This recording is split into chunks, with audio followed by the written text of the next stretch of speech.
Hello, Matthew Hawkins back again with another video, and I know I'm really late to the party on this. After all, this nearly happened a year ago now, but I only really found out about it last Christmas, and well, it's only now I decided to make a video on it. But what is this all about? It's a tribute to something, unless you don't buy the title. But yes, the BDO, the British Darts Organisation, folded last September, as it officially went into liquidation. So effectively, the BDO is no more. After the 2020 World Championships, which was well known for the missed payments, or the late payments, I should say, prize money, the absolute poor attendances, it was well known. You see the empty venue, the Indigo in London and the O2 Arena, instead of Lakeside, a venue that screams World Darting history. And it sounds like the BDO really has been on a downward spiral as of late. And amongst other issues within the management, now I won't say I'm an armchair expert, I will not pretend to be on what went wrong, but it sounds like, if I remember, it sounds like Des Jacklin, who was the chairman of the BDO, it sounds like, I'm going off Barry Hearn here, who's the chairman of the PDC, and it sounds like they're trying to re-challenge the PDC for supremacy in darts instead of what it had been for quite some time, especially after the court case, I believe in the mid-90s, where it was essentially the custodian at grassroots level. Obviously, there was a lot of big names on the BDO circuit who obviously went on to bigger and better things in the PDC. There's so many names. Obviously, a lot of the people on the PDC side were happy that the BDO existed. Obviously, they did that tournament, the Grand Slam. And you sometimes wonder what's happening with that now, because, well, the BDO's no more, which obviously they did do it last year.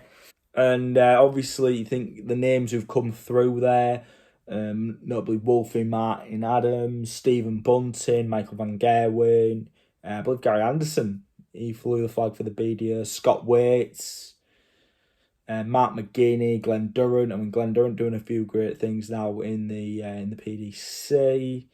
Barney, obviously Raymond van Barneveld. There's so many names who've come through, and obviously the legends of the sport, your Eric Bristows, your Jockey Wilson, your Phil Tails, and those were guys who were happy with the way the BDO was running things. Obviously they broke away, formed the WDC, which became the PDC. But, essentially for the last 20 or so years, the BDO was to the PDC what the AAF and the XFL was trying to be for the NFL in the States, just a free and farm system, which obviously they sadly don't have anymore. But obviously, apart from the quality of players, the quality of play, the atmosphere, a lot of the things the PDC really just had well over the BDO. Like the BDO, it was proper silent.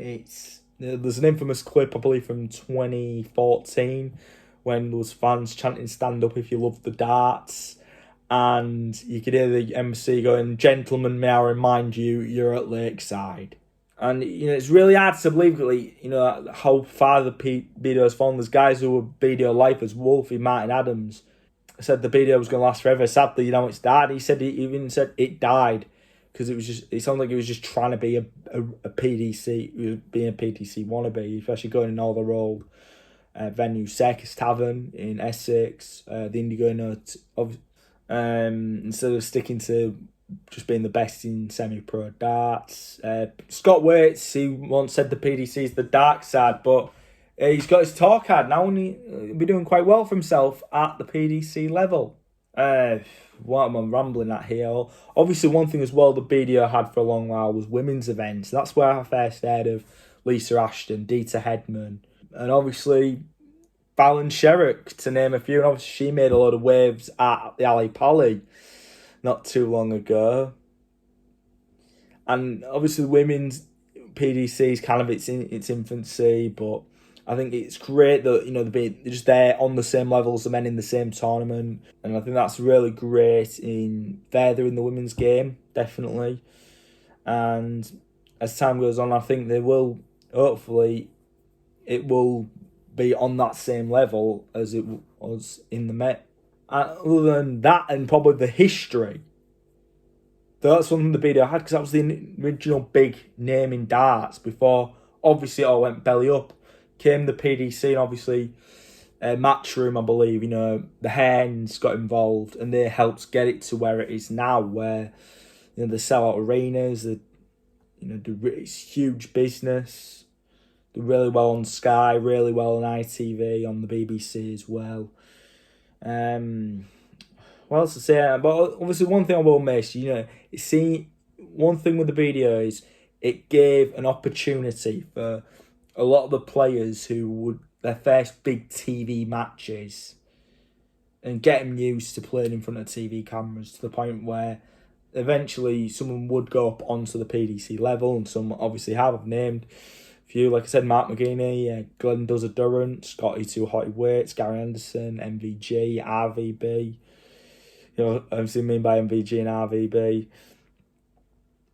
I mean, I'm more of a PDC guy, but it's really, really sad, obviously, when you see a league fall. Like, we're not rooting for the BDO to fall. We're happy. Even the late Eric Bristow said in 2013, he was happy for the BDO to exist.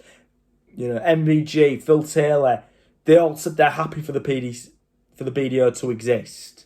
They were happy. They didn't want to see the BDO go out of business. Sadly, it has, because of the mismanagement of the BDO, just trying to make themselves bigger than they were. Obviously, it really has come back to bite them on the arse. But fear not. The PDC does have Q-Score. Obviously, that's where Scott Waite's got his tour card. You got the Riley's qualifiers, obviously, for the UK Open Tournament, where you can get local pub players like... I remember Paul Hogan, Crocodile Dundee, who I've seen at my local darts match once. And obviously you've got the county scene. Now, I'm not run by the UKDA. All your local darts matches in the county scene. Obviously, I've seen likes of Paul Hogan. He didn't play for my county, Humberside, but I was just thinking, you could be seeing these guys on telly soon. It's just them, seeing them there when there was just guys and gals starting out, and that's very great. And obviously we've got the WDF coming. They're running a World Championships at the Lakeside this coming January. So if you missed darts just after the PDC World Championships at the Ali Pali, once that's all wrapped up, obviously normally then not long after that, around about the same time, there'd be the BDO. Well, we've got the WDF, and it's at the Lakeside. So your needs will be catered. I've spoken far too much about this. What do you guys think about the BDO fund? Are you sad to see it go? Or are you one of them who's just like, good riddance? Let me know down in that comment section below. That's going to be it for the video. If you have enjoyed it, if you like what I've said about the BDO, because look, I'm more of a PDC guy, but like with any sports league, you'd hate to see it go out of business, because there'll be the job losses, and the honest, hard-working people who love darts want to be involved in it for a living, and all the players who got their starts on TV stages in the BDO and obviously progressing on to the PDC. I can't stress that enough. I hate seeing it league score business. But anyway, what do you guys think? Let me know down in the comments section below. Be sure to drop a like on this video if you enjoyed it. If you like what you see here, you want some more, be sure to click that subscribe button, turn on those notifications so you know whenever the hell I post next. And be sure to tell your friends how much of a great YouTuber I am, and to follow me on Twitter at Hawkins_MattUS and on Instagram at BigMattHawk18. But as always though, remember, whether it's good or bad, if you need some cheer, have no fear, Big Matt Hawk is here!